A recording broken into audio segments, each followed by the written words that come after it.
Bienvenue à une nouvelle leçon du cours pour programmeurs en Java intitulée Vecteurs, Maps, Tableau H de package java.util. Alors en fait, le package java.util reste un package qui contient un ensemble de classes utilitaires. Alors telles que la gestion des dates, la gestion des collections ordonnées, ça on va le voir beaucoup plus en détail, la gestion des propriétés et ensuite des classes dédiées à l'internationalisation. Alors sans plus tarder, le menu. Le package java.util.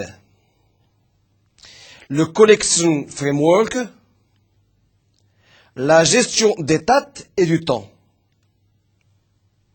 l'internationalisation, et puis la programmation guidée par les événements. Alors on va entamer le premier point, le paquet java.util. Alors comme je viens de l'expliquer, le paquet java.util reste un paquet qui contient un ensemble de classes utilitaires.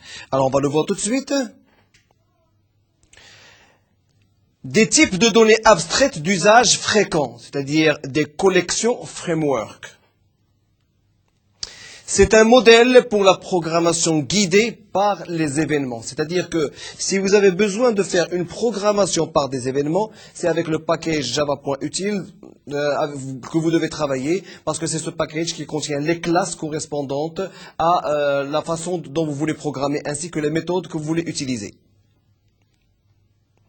Alors, les classes pour la gestion des dates et du temps, c'est-à-dire que le package java.util contient des classes pour la gestion des dates et du temps, et c'est très important. L'internationalisation, alors là aussi, c'est aussi très important.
Le contraire est aussi valable. C'est-à-dire que voir les tableaux aussi comme des collections. Donc on peut décharger les collections en tableaux, mais comme on peut aussi visualiser les tableaux comme des collections. Et puis voir les cartes comme des collections aussi. Donc vous voyez l'avantage d'avoir une certaine interopérabilité au niveau bien sûr de cette méthode-là. Alors les interfaces cette fois-ci. Alors vous avez des interfaces bien sûr de collection. Ces interfaces de collection, ils dialoguent directement avec des interfaces set et list. Alors l'interface set, bien sûr, elle dialogue directement ou elle a bien sûr une interface sorted set. Sinon, la méthode, ou si vous voulez, l'interface list, elle bascule directement vers le list iterator, qui lui-même, bien sûr, provient de iterator, de l'interface iterator. Alors aussi, la collection, bien, elle communique directement avec du map. Et à partir du map, on sort des interfaces sorted map et comparator. Et le comparator, bien sûr, il utilise des interfaces sorted set. Vous avez ici une certaine hiérarchie de toutes les interfaces que vous pouvez utiliser dans ce sens. Les opérations optionnelles. Des méthodes dont les interfaces de base sont optionnelles. Alors vous avez une classe qui réalise l'interface peut choisir de réaliser ou non ces méthodes. Alors là c'est très important. C'est-à-dire que si vous avez une classe bien précise, qui réalise l'interface bien sûr pour ce qu'on vient de dire, pour choisir de réaliser ou non ces méthodes. Donc ils ont la possibilité de choisir la méthode ou de ne pas la choisir. C'est pour ça qu'on les a appelés d'ailleurs optionnels. Alors toujours pour les opérations optionnelles, les méthodes optionnelles non réalisées lancent une exception, c'est-à-dire unsupported operation exception. C'est-à-dire que si par exemple une méthode optionnelle qui n'a pas été réalisée, automatiquement elle va vous lancer une exception pour pouvoir savoir qu'elle n'a pas été exécutée ou réalisée. Alors, collection. C'est un groupe d'objets, comme on l'a dit tout à fait au début de la leçon. Il n'y a aucune hypothèse sur l'ordre, donc il n'y a pas d'ordre au niveau des objets, qui est le premier, qui est le deuxième. Donc une collection, c'est un ensemble d'objets. La duplication est possible, c'est-à-dire que vous pouvez dupliquer le même objet au sein d'une même collection. Et c'est très important pour pouvoir bien sûr travailler, et on va le voir beaucoup plus tard, lorsqu'on va travailler en multitâche, en utilisant des processus ou bien sûr du multithreading. Le fait de travailler avec des collections est une chose très importante parce qu'on va pouvoir dupliquer un objet et bien sûr travailler d'une manière à l'aise pour ne pas bien sûr pousser l'application à aller bien sûr vers un blocage. Alors, n'est réalisé directement par aucune classe. Donc, il n'y a aucune classe qui crée, si vous voulez, cette collection. Et on va voir maintenant ce qui crée la collection. Parce que pour toutes les choses qu'on vient de voir au niveau des autres leçons, il existe bien sûr des classes pour les créer. Mais pour maintenant les collections, il n'existe aucune classe directement pour la créer. Vous avez Abstract Collection, qui est un squelette pour sa réalisation directe, ni plus ni moins, mais qui bien sûr n'est pas une classe. Alors, les collection méthodes ou méthodes de collection. Vous avez contains, qui est une méthode qui est utilisée pour les collections. Contains all, c'est pour avoir bien sûr le contenu de ces collections-là. Alors, contenu pour choisir par exemple un objet déterminé. Contains all, c'est pour choisir tous les objets si vous voulez. Equals, c'est pour bien sûr faire des comparaisons. Clear, size,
nous donne la possibilité, ce sont bien sûr des méthodes qui nous donnent la possibilité de choisir le format d'une date donnée. Pourquoi? Parce que vous pouvez avoir plusieurs formats de date.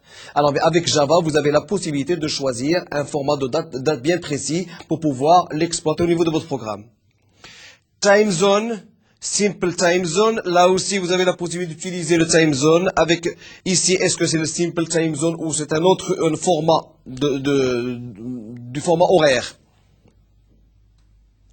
L'internationalisation. Alors là, c'est un point très important. Pourquoi? Parce que au niveau de Java, il nous donne la possibilité de pouvoir dialoguer avec plusieurs pays, dans la mesure où nous avons les standards de presque tous les pays qui peuvent être applicables. Et à ce moment-là, au niveau, et on va le voir au niveau de la leçon prochaine, comment pouvoir implémenter, si vous voulez, toutes les informations concernant un pays bien précis.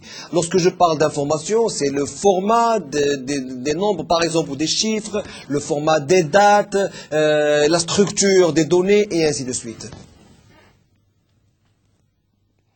Alors, local représente un ensemble de coutumes locales d'une région géographique, politique ou culturelle. Et c'est très important. Alors vous allez voir que avec Java, il vous donne la possibilité chaque fois, dans certaines méthodes, de pouvoir utiliser la